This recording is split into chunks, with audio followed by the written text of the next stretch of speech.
শুরুতেই জানিয়ে দেব ইসরায়েলি বিমান ঘাঁটিতে ড্রোন হামলার দাবি ইরাকি গ্রুপের।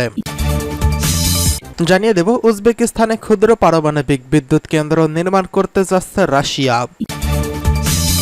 এছাড়া রয়েছে পুতিনের শর্ত শুনে পুতিনকে হিটলারের সাথে তুলনা করলেন জেলেনস্কি।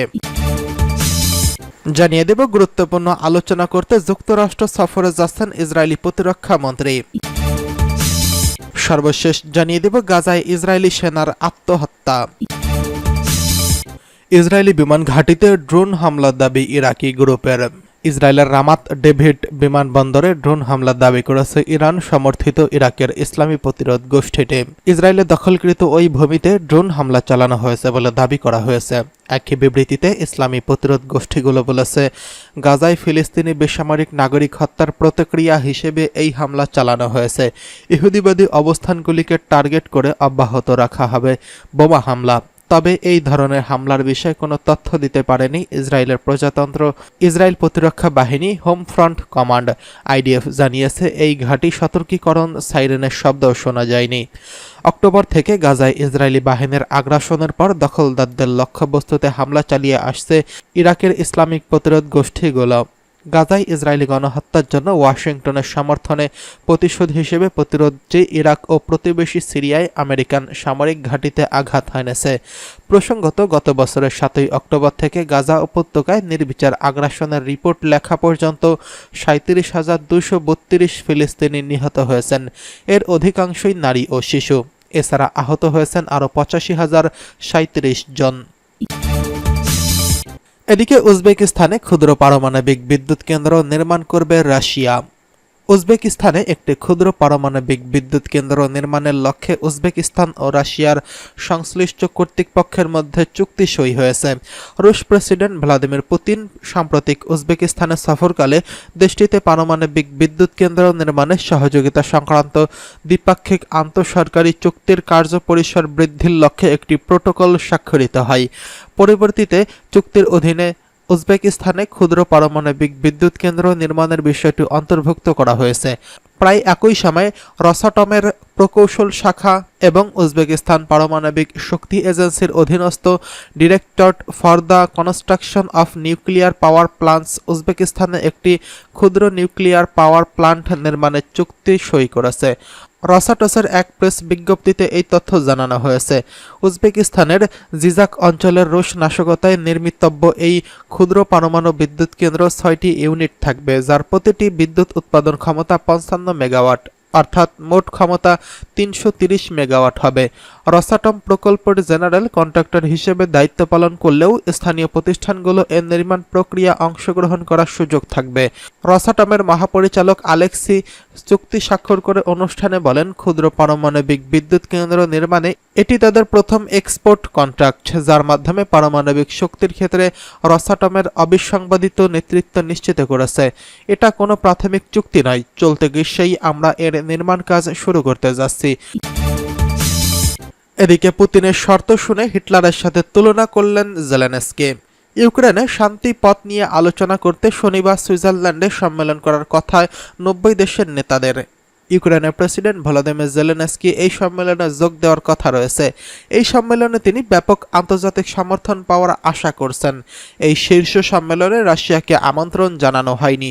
আর এমন সময় যুদ্ধবিরতির জন্য ইউক্রেনকে শর্ত দিলেন রুশ প্রেসিডেন্ট ভ্লাদিমির পুতিন। ইউক্রেনের সরকারকে রাশিয়ার আংশিক দখল করা 4টি শহর দোনেস্ক, লুহানস্ক, খেরসন এবং জাপোরিঝিয়া থেকে সেনা প্রত্যাহারের আহ্বান জানান ভ্লাদিমির পুতিন। মস্কোতে রাশিয়ার রাষ্ট্রদূতদের সঙ্গে এক বৈঠকে শর্ত দেন তিনি। পুতিন বলেন, রাশিয়ার অভিযান থামাতে অবশ্যই আনুষ্ঠানিকভাবে ন্যাটো সামরিক জোটে যোগদানের প্রচেষ্টা ছেড়ে দিতে হবে ইউক্রেনের সরকার যদি শর্ত মেনে নেয়, তবে যেই মুহূর্তে তারা সেই সিদ্ধান্তের কথা ঘোষণা করবে, ঠিক সেই মুহূর্তেই যুদ্ধবিরতি শুরু হয়ে যাবে। ভ্লাদিমির পুতিনের বেঁধে দেওয়া শর্তের প্রতিক্রিয়া জানিয়েছে ইতালি সফররত ইউক্রেনের প্রেসিডেন্ট ভলোদিমির জেলেনস্কিও। ইতালির একটি টেলিভিশনকে তিনি বলেছেন, এগুলো আল্টিমেটামের বার্তা। হিটলারও একই কাজ করেছিলেন, যখন তিনি বলেছিলেন, আমাকে একটি অংশ দিন, তবে এখানেই ঝামেলা শেষ হবে। মার্কিন প্রতিরক্ষা সচিব লয়েড অস্টিন বলেন, রাশিয়ার এই শর্ত প্রত্যাখ্যান করেছে। তিনি বলেছেন, পুতিন অবৈধভাবে সার্বভৌমত্ব ও ইউক্রেনের ভূখণ্ড দখল করেছেন। শান্তির জন্য ইউক্রেনকে কি করতে হবে তার নির্দেশ করার কোনো অবস্থানে পুতিন নেই। এদিকে গুরুত্বপূর্ণ আলোচনা করতে যুক্তরাষ্ট্রে যাচ্ছেন ইসরায়েলি প্রতিরক্ষা মন্ত্রী। গুরুত্বপূর্ণ আলোচনা করতে যুক্তরাষ্ট্রে যাচ্ছেন ইসরায়েলি প্রতিরক্ষা মন্ত্রী ইয়েভ গ্যালান্ট। তিনি ওয়াশিংটনের উদ্দেশ্যে রওনা করেছেন। চলমান গাজা যুদ্ধ ও লেবাননের হিজবুল্লাহর আন্দোলনের সঙ্গে ক্রমবর্ধমান সীমান্ত উত্তেজনা নিয়ে মার্কিন মিত্রদের সঙ্গে আলোচনা করবেন তিনি। এছাড়া ইসরায়েলি প্রধানমন্ত্রী বেনিয়ামিন নেতানিয়াহু আশা প্রকাশ করেছেন, ইসরায়েলের শীর্ষ মিত্র যুক্তরাষ্ট্র থেকে অস্ত্র ও গোলাবারুদ সরবরাহ পুনরায় চালু করার বিষয়ে দ্রুত অগ্রগতি হবে, যা সাম্প্রতিক মাসগুলোই ব্যাপকভাবে কমে গেছে। অন্যদিকে মার্কিন প্রেসিডেন্ট জো বাইডেন গাজায় বেসামরিক মৃত্যুর সংখ্যা বাড়তে থাকায় ইসরায়েলকে এই অভিজ্ঞ ডানপন্থী নেতার সঙ্গে মতবিরোধে রয়েছেন। মার্কিন কর্মকর্তা বলেছেন, অস্ত্র ইস্যু নিয়ে নেতানিয়াহু কি বলেছেন সেই সম্পর্কে তারা অবগত নয়। ইসরায়েলি প্রধানমন্ত্রী তার মন্ত্রিসভাকে বলেছেন, প্রায় 4 মাস আগে যুক্তরাষ্ট্র থেকে ইসরায়েলে অস্ত্র সরবরাহের একটি নাটকীয়তার হ্রাস পেয়েছে। আমরা বিভিন্ন ধরনের ব্যাখ্যা পেয়েছি, কিন্তু মৌলিক পরিস্থিতি পরিবর্তন হয়নি। বিষয়টি এখনও পরিষ্কার হয়ে যাবে। কথোপকথনের আলোকে আমি আশা করি এবং বিশ্বাস করি এই বিষয়টি শিগগিরই সমাধান হবে। এদিকে ইসরায়েলি বাহিনী আবারও গাজায় বোমা ফেলেছে। এর একদিন আগে তেল আবিবের সরকার বিরোধী এবং হামাসের হাতে আটককৃত মুক্তির দাবিতে হাজার হাজার মানুষ প্রতিবাদ সমাবেশ করে। একই সঙ্গে ইসরায়েলের উত্তর সীমান্তে লেবাননের ইরান সমর্থিত হিজবুল্লাহ আন্দোলনের সঙ্গে প্রতিদিনের সংঘর্ষের ফলে উত্তেজনা বৃদ্ধি পেয়েছে। এতে সর্বাত্মক যুদ্ধের আশঙ্কাও বৃদ্ধি পেয়েছে। ইয়েভ গ্যালান্ট বলেন, তিনি গাজা ও লেবাননের পরিস্থিতি নিয়ে যুক্তরাষ্ট্র সফরে আলোচনা করবেন। তিনি প্রতিশ্রুতি দিয়ে বলেছেন, আমরা গাজা, লেবানন ও অতিরিক্ত অঞ্চল প্রয়োজনীয় যে কোনো পদক্ষেপের জন্য প্রস্তুত। যুক্তরাষ্ট্রের সঙ্গে আমরা সম্পর্ক এখন আগের চেয়ে বেশি গুরুত্বপূর্ণ পর্যায়ে নিয়েছি। মার্কিন কর্মকর্তাদের সঙ্গে আমাদের বৈঠকগুলো এই যুদ্ধের জন্য অত্যন্ত গুরুত্বপূর্ণ।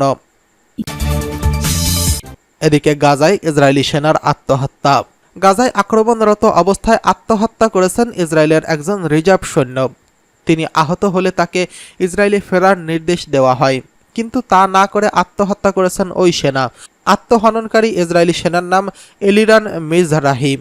এলিরানের পরিবারের অভিযোগ, ট্রমা পরবর্তী চাপ সহ্য করতে না পেরে এলিরান আত্মহননের পথ বেছে নিয়েছেন। প্রতিবেদনে এসব তথ্য জানিয়েছে টাইমস অফ ইসরায়েল। গণমাধ্যমটির প্রতিবেদনে বলা হয়েছে, হামাস নির্মূলে গাজায় আক্রমণ শুরু করার দিন তথা গত 7 অক্টোবরেই বাহিনীতে ডাক পান এলিরান।